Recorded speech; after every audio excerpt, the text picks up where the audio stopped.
but also it was a gift to the entire continuous generation of my family tree, because I am reversing it and I am stopping the generational curse with everything that I'm doing with my mind and my body and my choices. And so it was just this like overwhelming moment where like I have goosebumps again, like goosebumps and tears and emotions and like just this revelation that like it's all for purpose. Like everything that we're going through is for purpose and for good. And if we take the time to like really dive into it and see it for what it actually is, you can turn everything into like beauty. The banyan tree is a tree unlike others, a representation of resilience and strength through its ability to overcome the status quo and fulfill its purpose.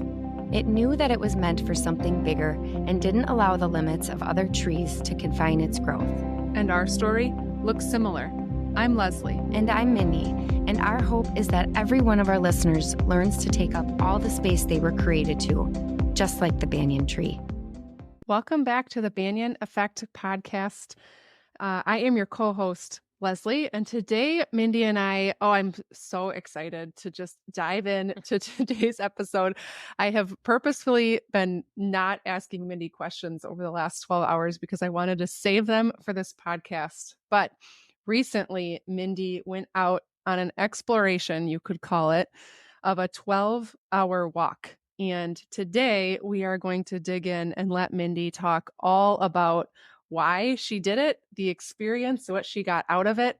And we will ask questions. And I can't wait to hear what you got out of this walk. So Mindi, let's start with probably the one that people are most curious about is why on earth would you ever set out to do a 12-hour walk like you did?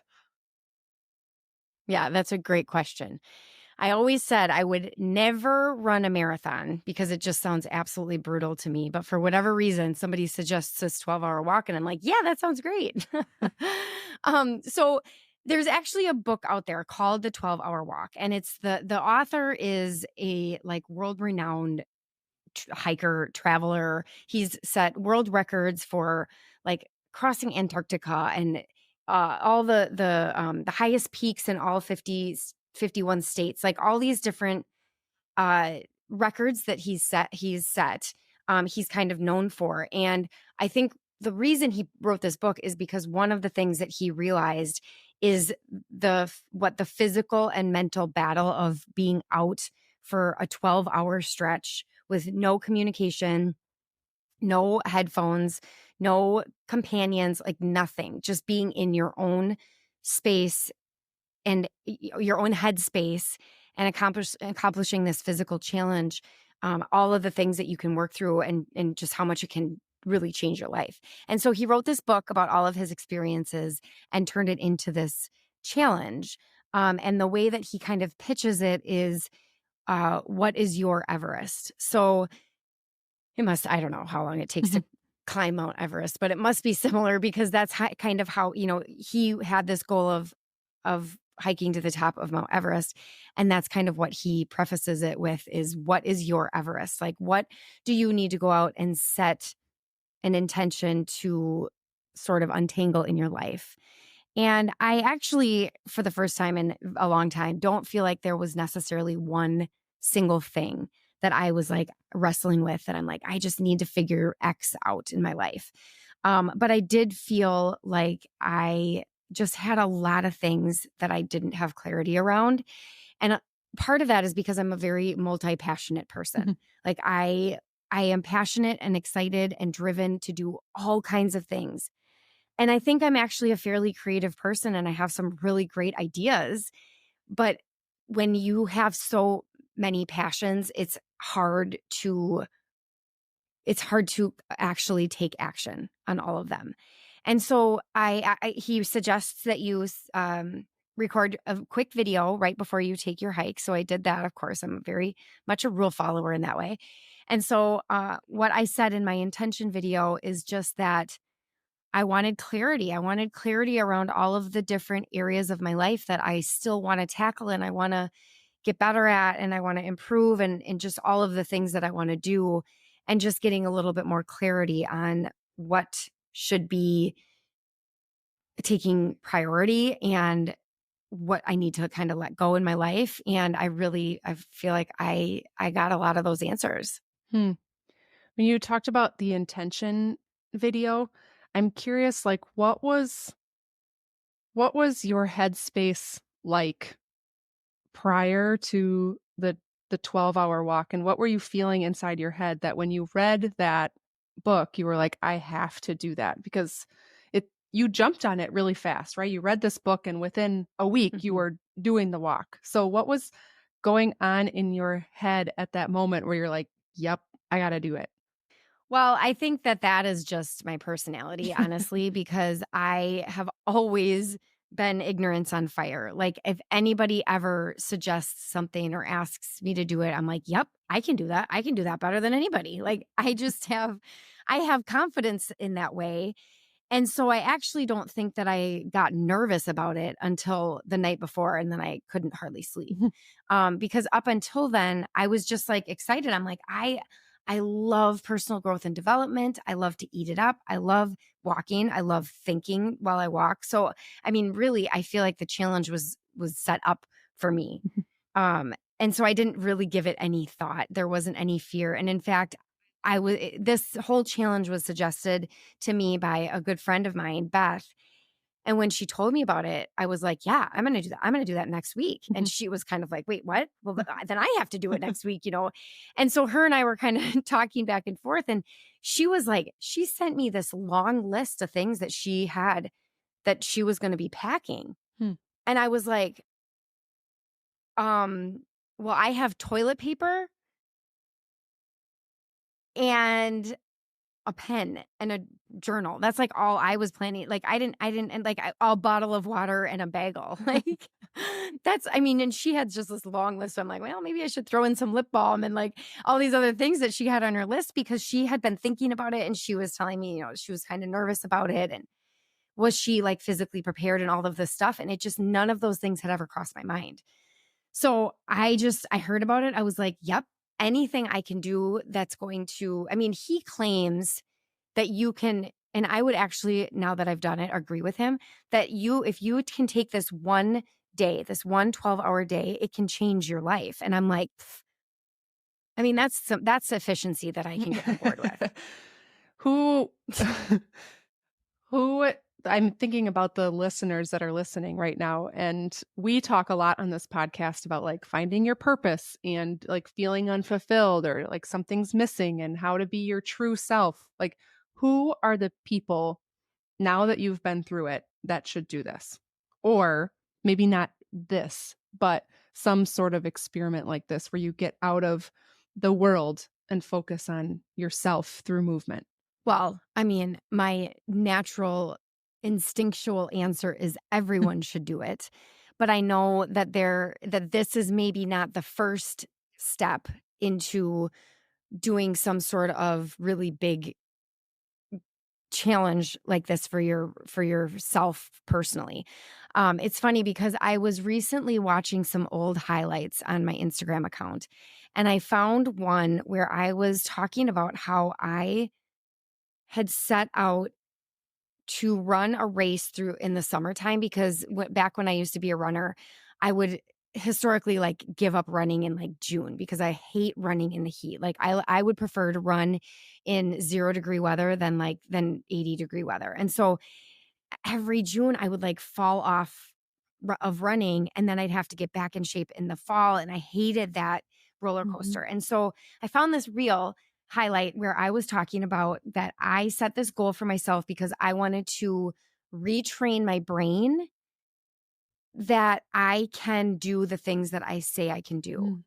So maybe it's not this 12-hour walk, but I think it's really important that everybody is doing things to challenge themselves. But also, if you are one of those people who are like yo-yo their weight or like you constantly self-sabotage yourself with different things in life, whether it be again like weight is that's just a really easy one, or like maybe it's a career. Like you finally hit a benchmark that you were working for, and then all of a sudden you fall back to less than that because it's more comfortable.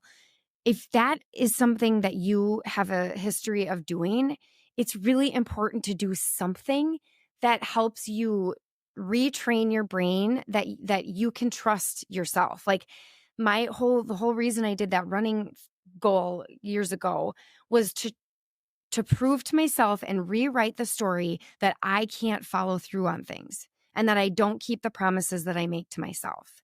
So I think that if you're somebody who doesn't tend to keep those promises that you make to yourself, this or something like this is a really pivotal, life-changing exercise for you.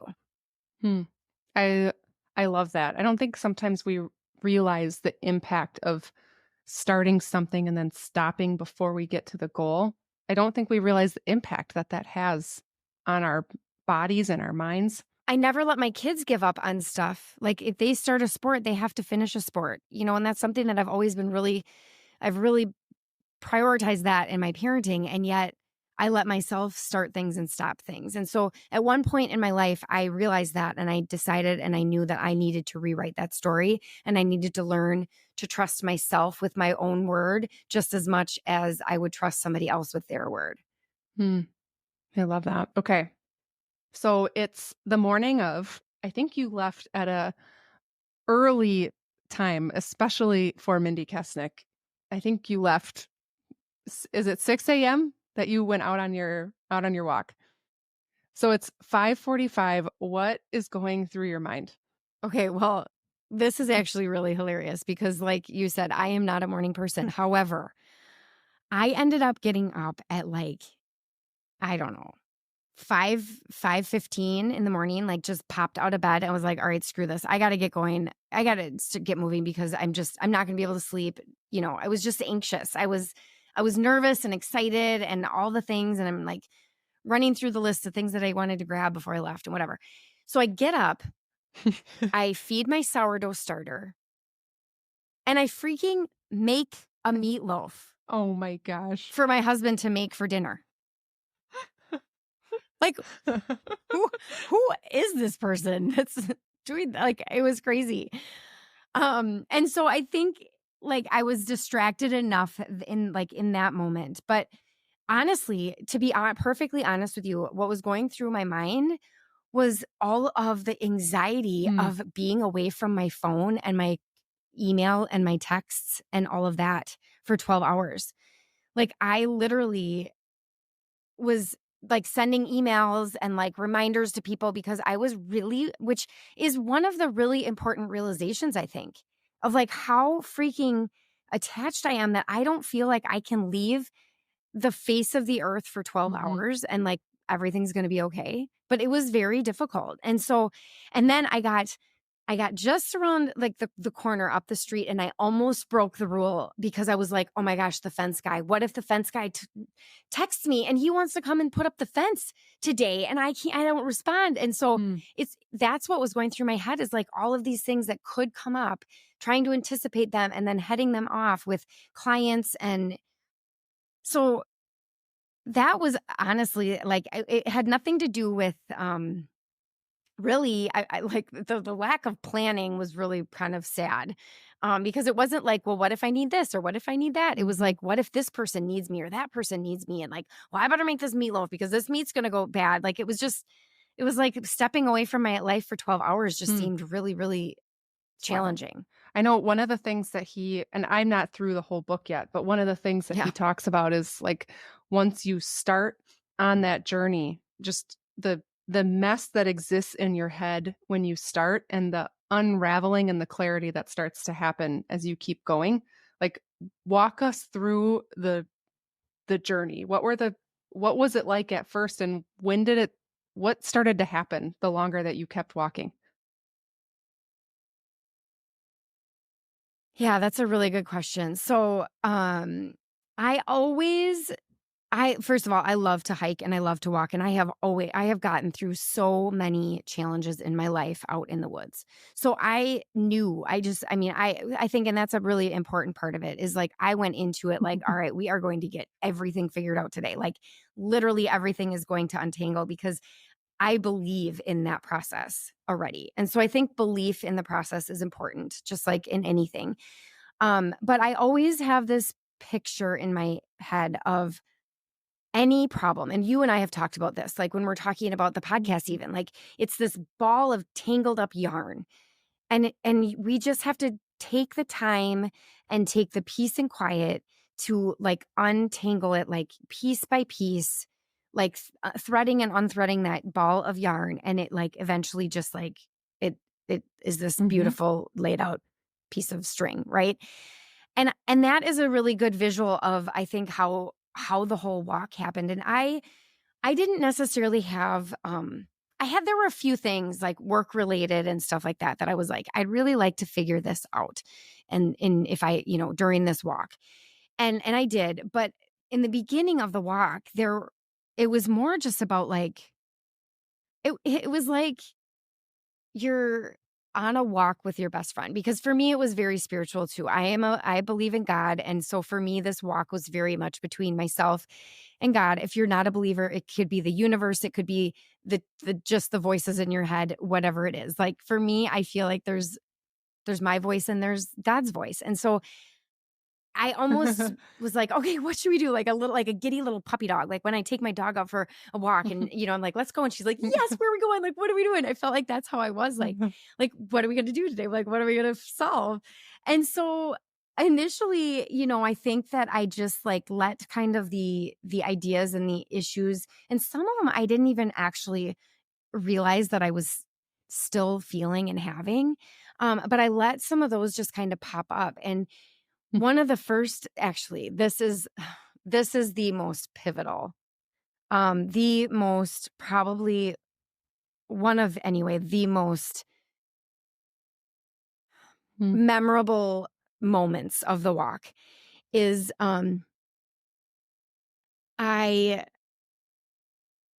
it started with me wondering like, why, God, did you pick my mom and my dad to create me? Like, why is this my family tree? Because I, as everybody knows, am estranged now at this point with my dad, my biological father.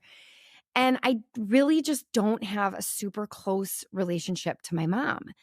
And I know that I believe anyways that those things are on purpose, right? Like the people that are in our lives for a divine reason and purpose. And so I'm like, can you explain this to me? Because at this point in my life, it feels like if I weren't a believer, that it would be a mistake. Like I just, you know, I shouldn't say got dealt a bad hand because that's not fair. It's just like that. I think a lot of people prioritize relationships with their moms and their dads and even feel a little bit of either identity in that or their self-worth wrapped in the relationship that they do or don't have with one or both of their parents. And I can relate to that a little bit. And so I was just kind of like, why? Why did I get these two parents that I'm not close with? And I felt like I was reminded that, God sees the best in every one of us. And that's what we're called to do too, right? It's like we all have so much stuff. We all have so much baggage and trauma and stress and anxiety in our own little stuff, right? And so we're all none of us are living the way that we were necessarily in a perfect world and a perfect image created to be, because we have all of these outside influences and whatnot. And so I felt like, if I look at my mom in her very best season of life, or on her very best day where she is living like a mirror image of who she was created to be, that's what I was kind of like reminded of, right? And so I'm like, okay. And I'm thinking through these qualities that my mother has. And I'm like, yeah, I'm still not making this correlation, like it still was just very much like, okay, I see her and she's lovely. but I don't see me in her. So, like, I don't see any of those things that are like, "Oh, I needed that from her," right? And so I'm like, "Okay, well, next," kind of whatever. So I keep going. I had the kind of the same thing with my biological dad, although I can see very clearly some of his characteristics that I feel like, yep, those things are completely like at the foundation of who I am as a human being, right? And so anyway, I kind of go through this exercise in my head. And with my mom just not feeling very much like that loop was closed, but I'm like, well, whatever. We've got a long walk here. So I get to another point and I'm just, part of it is, you're just like, I was in the woods at part of it and it's beautiful and I'm just kind of taking it all in. And a thought popped into my head and it was about my health. And and this is a practice that I have been working on for a long time. I very quickly reframed, because that's what I do is I'm trying to retrain my subconscious to say that my body knows how to heal itself. And so I very quickly shifted into this thought of that's okay because my body is healing itself. And I literally, Leslie, like I have never experienced anything in my whole life like this. But I literally gasped, like, like took in like all this air in this huge gasp, and I stopped, like dead in my tracks. Like everybody's heard that term. It stopped me dead in Mm, my tracks. I have never in my life experienced it until this moment, and I realized that what I have I needed to be my mother's daughter mm, was the kidney disease. Like the kidney disease was a gift to me, but also it was a gift to the entire continuous generation of my family tree, because I am reversing it and I am stopping the generational curse with everything that I'm doing with my mind and my body and my choices. And so it was just this like overwhelming moment where like mm, I have goosebumps again, like goosebumps and tears and emotions and like just this revelation that like it's all for purpose. Like everything that we're going through is for purpose and for good. And if we take the time to like really dive into it and see it for what it actually is, you can turn everything into like beauty and a gift. And because like I look at this like and I know that there was a time in my life when I was very very little that there was a seed that was planted that I was going to have mm, kidney disease because my mom and my grandma did. Right? And that's the seed that I planted in my subconscious and my body listened. And it wasn't until I started changing that language in my brain and changing my subconscious and changing my thought patterns and changing the foundation in which my body needs, with my diet and the way that I live my life now to create that groundwork so that my body actually can do its job. Because I don't think that we can just think, it's not just one thing. Like we have to believe that, we have to retrain our minds, but we also have to do the work. Like, and for me, that was like completely changing my diet, getting my body out of an anti inflammatory state, all these things that I've done over the last 6 or so months. And so, in this moment of this walk, I literally,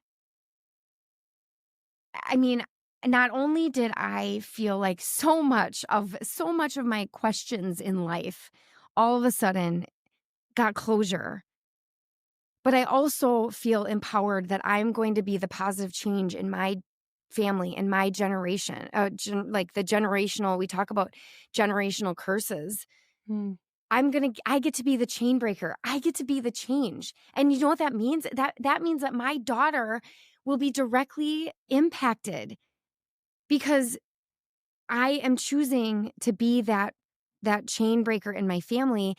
And when to kind of close that loop, that's where like I needed to be my mother's daughter because we needed to break that chain. mm. And I think that I needed to have the thing, which for me was the chronic kidney disease, and I had to have the personality traits that I got from my biological father, Mm, and I needed that, like, those things had to come together for me to be me and for me to be to like for my purpose in life to become. that's so powerful, Mindy. Gosh, oh my gosh. I told you it was awesome. I Okay, I have a million things going through my head right now, but what you just said, take out the walk experience. You've talked about your kidney disease being a gift before. So I think that maybe you've always like tried to place that, Mhm. right? But I think about like the power of our mind and of our selves when we can just remove all of these external influences that keep us from finding and having the revelation that you had. Like it was like when you were out on that walk and the only thing that you had was your mind and your brain and your power, it was like the thing was solved all of a sudden. And you've said it Mhm. before, but it wasn't it what I'm feeling from you is like you solved it. Like you figured it out versus just telling yourself Yeah. that that's why. It feels really different. Yeah. Well, it yes, and it was very different, and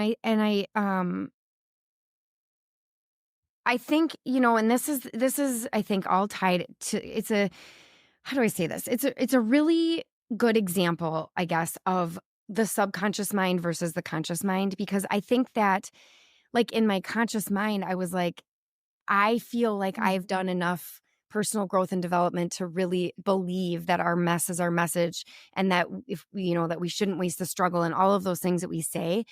And I did believe that, but I didn't it was not in like I don't know, maybe I guess the subconscious mind is the wrong way to explain it, but I think that I didn't understand the gravity of like that my kidney disease is a gift. I thought my disease is a gift because it's going to help me eat mhm, better and it's going to help me, like I kind of made up these things that felt like, and they feel now like they were very superficial examples. And I think it's because I did know mhm, inside that it was a gift, but I didn't understand the gravity of it. And I just thought yeah, it is a gift. Anything that you have. I remember my friend Amy telling me that she, one time I was diagnosed with Epstein-Barr and I told her and I was all scared. And she was like, my Epstein-Barr was a gift for me because now I have a way to regulate my stress level because I know that I cannot just like overfunction in life. Like if I start to get too stressed,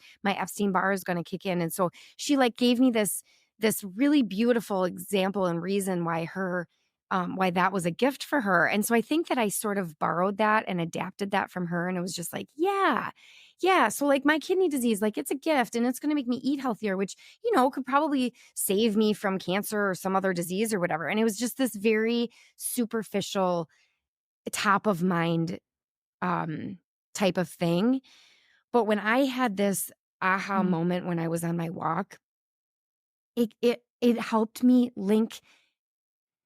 connect the dots of my actual purpose, which I have been chasing my entire life. I have been chasing my purpose. I've always been like, what is my purpose? And I've chased it. I still, up until yesterday felt like I was chasing it. And I felt like that's how much of when you say stop you in your mhm. tracks type of experience, that's the difference. Oh my gosh. It's you just said like I found my purpose and I have been chasing it my entire life. And look at what you just Yeah. named as your purpose. What you just said was your purpose. I think we all think of our purpose as this superficial thing. Like my purpose is to work in an industry that I'm something that I'm passionate about and I'm going to go do it. Or my purpose is to share my story and get up on stage and inspire others. And while those are all really good things, like they're the surface level purpose. There is a deeper and bigger Yes. purpose. And I am curious if when we all talk about this feeling of unfulfillment, we have not yet identified the like deep soul purpose in our lives. 100%. And I really think that that's what we're all Mhm, chasing, and it's really hard, and especially if you're somebody like me who is an achiever and, the Enneagram 3, we talk about this all the time. Like, it is so hard to not attach your purpose to your accomplishments and what you do for a living and how you make mhm, money. It's really mhm, hard. And when I say I found my purpose, I really believe that my purpose is to help other people, like, fix everything by understanding the power of our subconscious minds, and how, like, I just want to, like, go and shout from the rooftops, like, no, you don't have chronic kidney disease. No, you don't have this ailment or that ailment. Like, you can, like, your mind is in charge of your body. Like, we have the power, and I've always heard that, and again, I've said that, like, I do believe in the power of our minds to heal and to fix and to solve all the issues, but I never got it to the level that I got, and in that moment when all of a sudden it just hit me, it was like a ton of bricks just, like, came flying at me and just, like, took the wind out of me and stopped me, and I was like, "Oh my gosh, like, this is it," and mhm, so I think that my purpose was to holistically and mentally learn how to, deal with these health concerns, but ultimately, our purpose is always, in my beliefs, is much mhm, larger, of, like, helping other mhm, people, and so that's where I feel like my purpose, as much as I love real estate, and I love that that is my career path, and I love the podcast, and I love all of these things that I'm super passionate about in my life, like, my purpose inside of me, in my belly, in my being, in the way that I was created on this earth, is is none of that. It's just to help other people learn how to see their lives, see all of these, you talk about the growth of the banyan mhm, tree, see all of these roots that are sprouting up, good, bad, ugly, and see how they are all in our lives for good and for a reason and for your purpose. mhm. I was just thinking about, uh, we've talked very, very little, but we've talked a little bit about human design, and I know about this much of it compared to there's so much information. But when I've been reading about like what they mean, and what I'm seeing as a common theme in like the makeup of all of us is that there is always this like sole purpose of human connection. Always. Like, and there it could show up externally or surface level, like in a lot of different ways, right? We all choose different careers and all these things, but ultimately there's this deep inside purpose of like wanting to help other people. But it's like, how do we do that? Mhm. And that is what shows up as this like surface level piece. Yeah, and we're all striving for that, every single one of us on the planet, because that is, like, we are put on the planet for that, but it's so hard, I think, for most people to understand, like, the depth that it's not.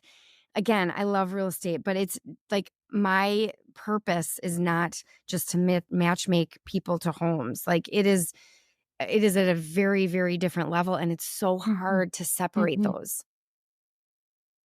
Did you, as you kept walking, did you get any clarity on that part right there?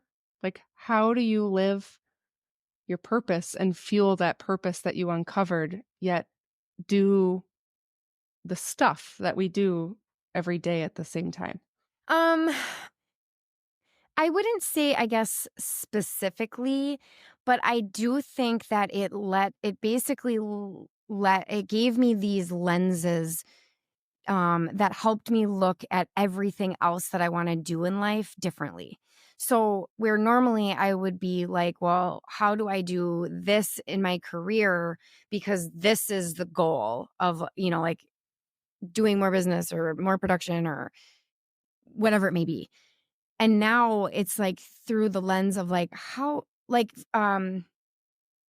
here's an example. When I'm thinking about real estate and the clients that I want to serve, I started thinking about it from the lens of like, I'm going to be working with these sellers who they have 3 homes and they're like, we don't need 3 homes. Our kids are gone. We want to have a house up north in Wisconsin, and we want to have a house for the winter in Florida. We don't need our Madison home. And so and they're just a dream couple to work with, and I'm just really loving them. And I'm like, so if like I want to understand how to help them more. Like, how can I be different in my career and help these sellers in a different way than any other real estate agent would help them?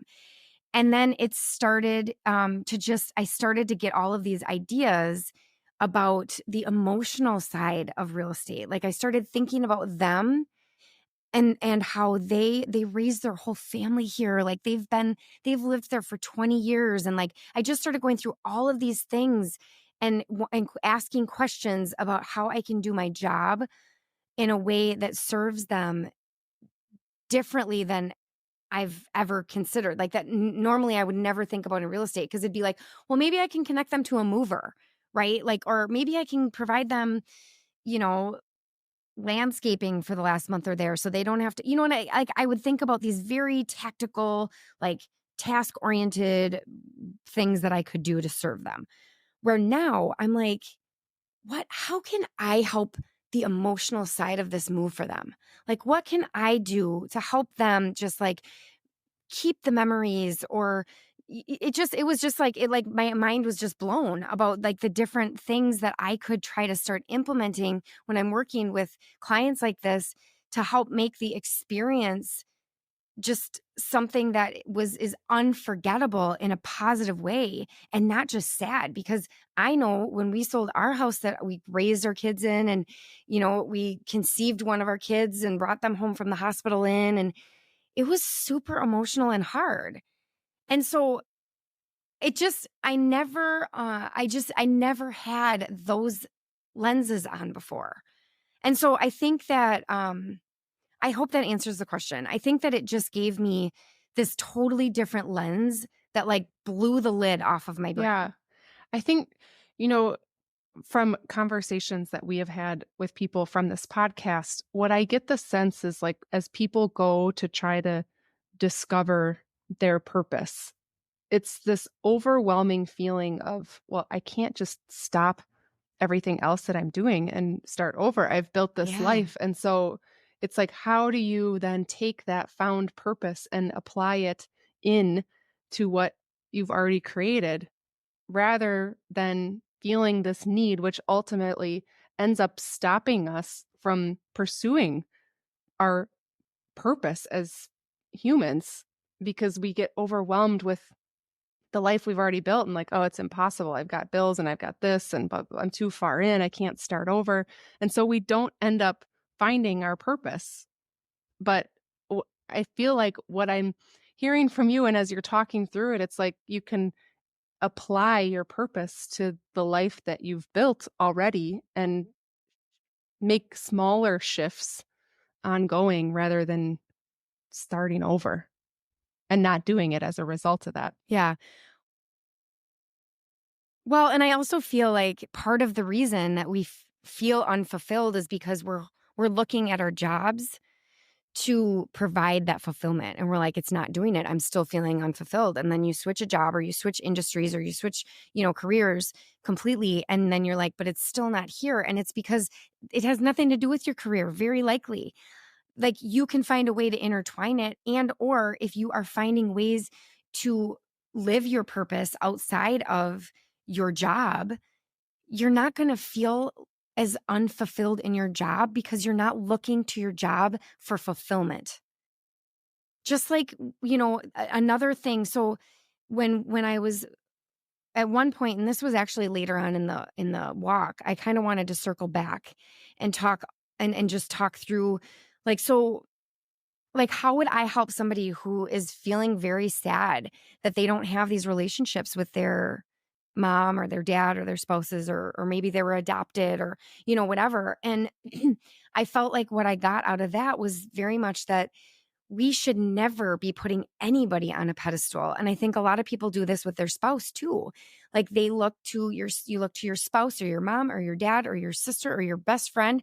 You look to them for providing some sort of emotion, like filling some emotion for you. Whether it be, like I said, like your husband, like, or a friend for entertainment, like it can be any of these things. But ultimately, we have to, I think, stop prioritizing these labels for people. Like just because it's your mom, dad, sister, whatever, doesn't mean that they necessarily have to be the most important person in your village. The important part is that you have a village, and the other important part is that you're not looking to anyone in that village to satisfy something inside of you.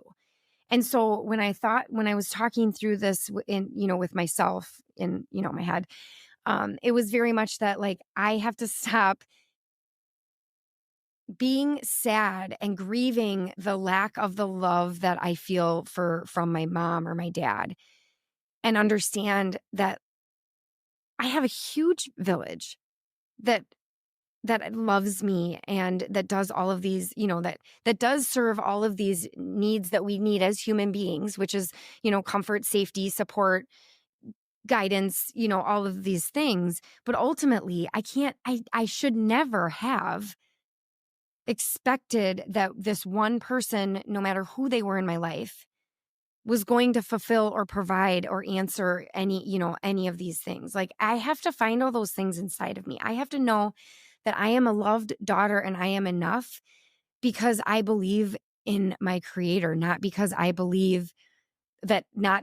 that pressure is put on my biological mother or father Hmm. or husband or anything Hmm. else. Yeah. I mean, we all put a lot of pressure on labels outside of even people. I mean, you talked about job. We put a lot of pressure and expectation on all of these exterior things to provide purpose to us. It sounds actually really silly. Like, of course, purpose comes from within you, but yet we're putting our purpose and relying on our purpose on all these exterior things. So, as you were walking, when did you have that like moment? Do you mean like how far Yeah. I into the walk I Yeah, because was? I'm trying to, like, walk us through the start to end, because I know that from the little bit that we've talked about it, the end experience was, like, a whole different kind of challenge. So, when did you have when Yeah. did you have that, like, moment? And then, like, what happens after that when you have hours of walking yet to do? Well, it actually gave me a lot of energy because it happened. I was probably only,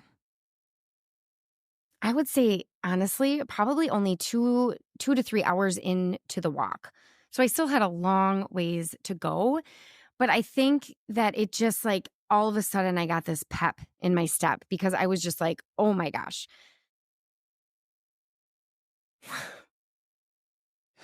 Sorry. Lost my headphones there. I got so excited. Really excited. Oh, rip my headphones out of my ears.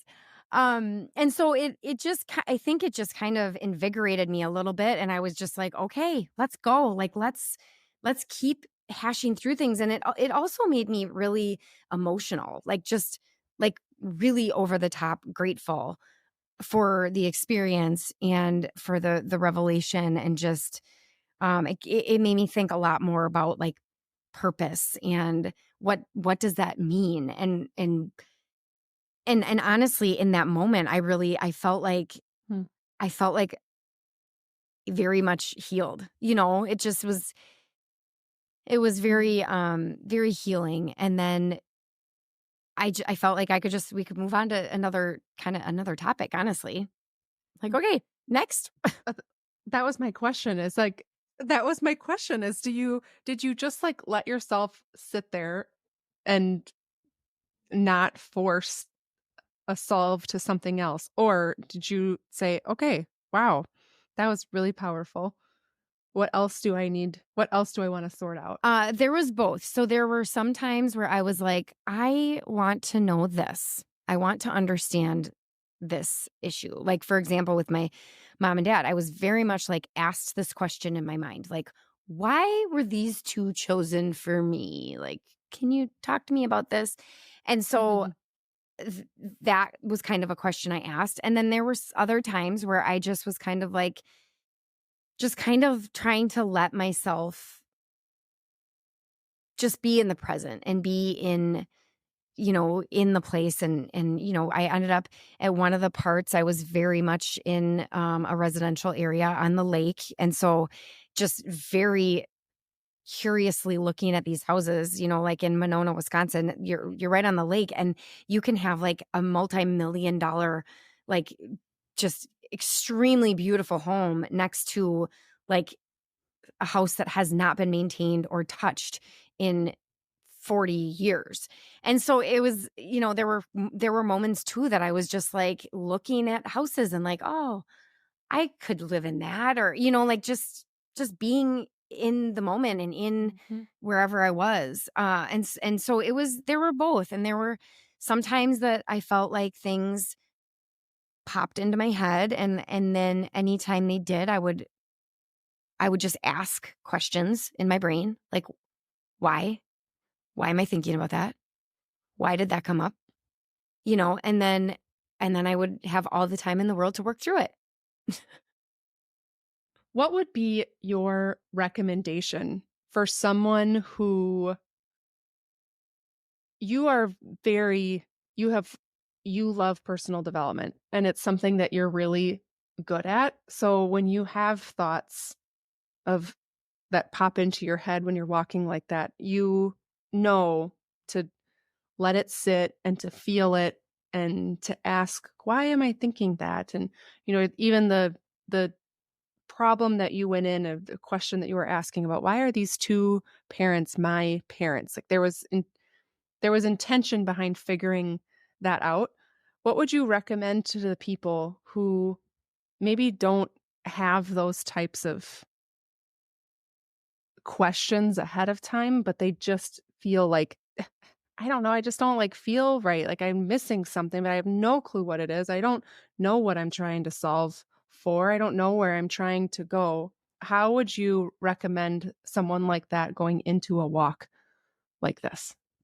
Honestly, I don't think that you need to prepare or need to have any questions in your mind going into it, because I didn't know that I was going to ask that question. Like in my mind, because I am so Mm, work focused and achievement oriented and all of those things, like I thought that I was just going to figure out how the rest of my career was going to look.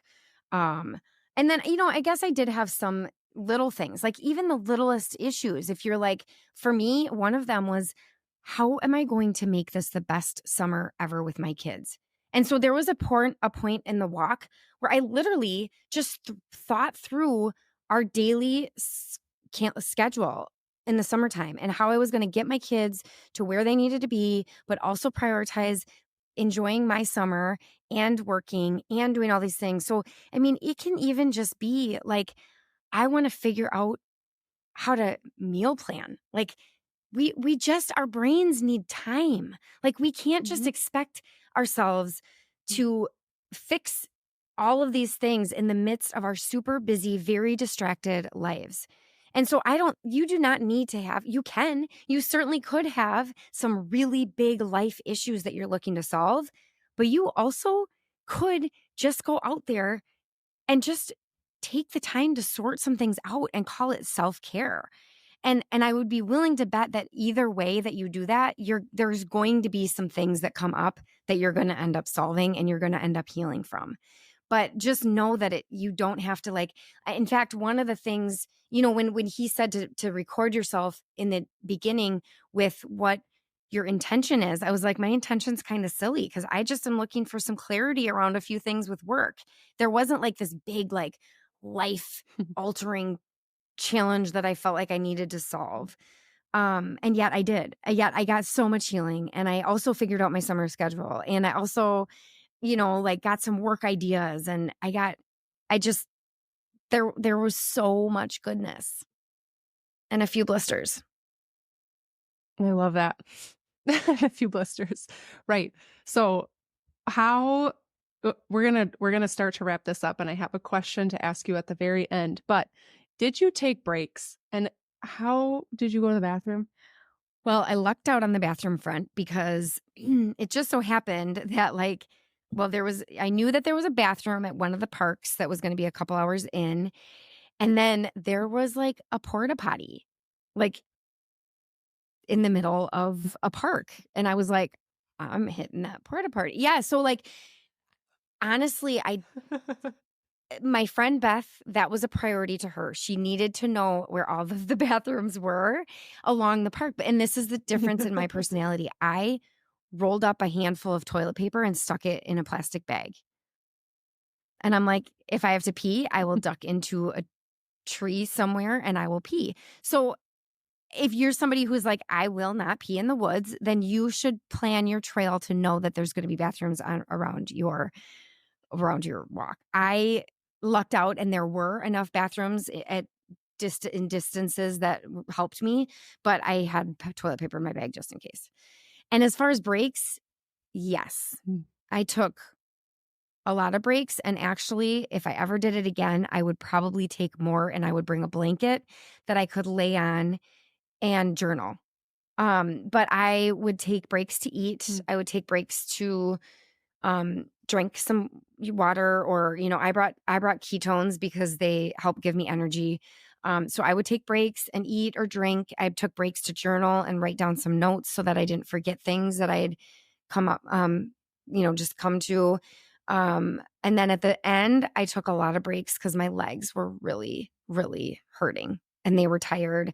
And there were some times that I Mhm. just like bent over on the side of the road and like rubbed my kneecaps, like as a break. Like, so I took a few breaks along the way in the first first half, 3/4. And then at the end, I had to take a lot of breaks and just rest my legs because they were hurting by the end. Yeah, well, Yeah. I can imagine.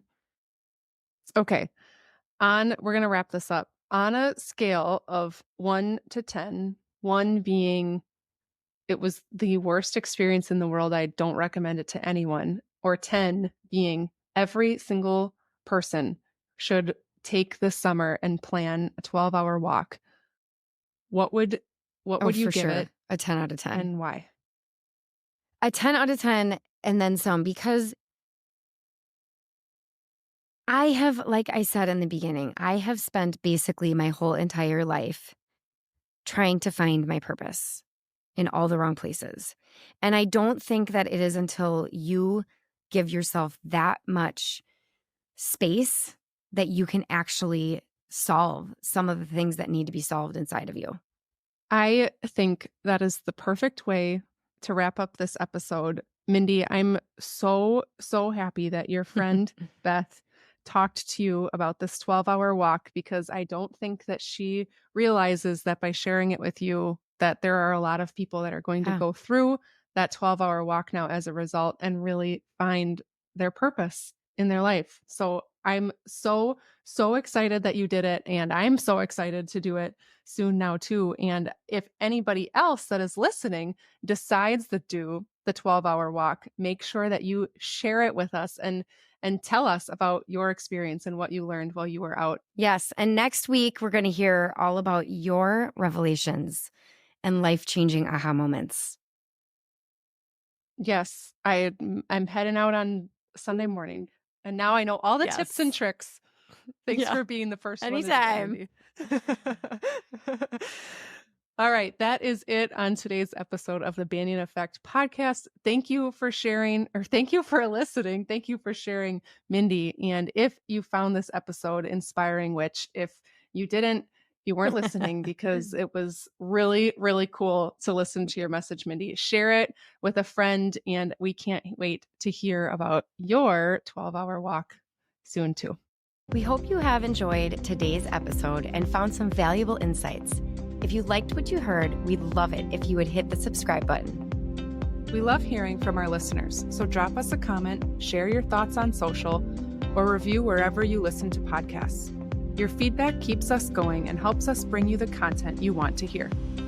As always, we appreciate your time and company. Until next time, stay curious, stay inspired, and keep listening to the Banyan Effect podcast.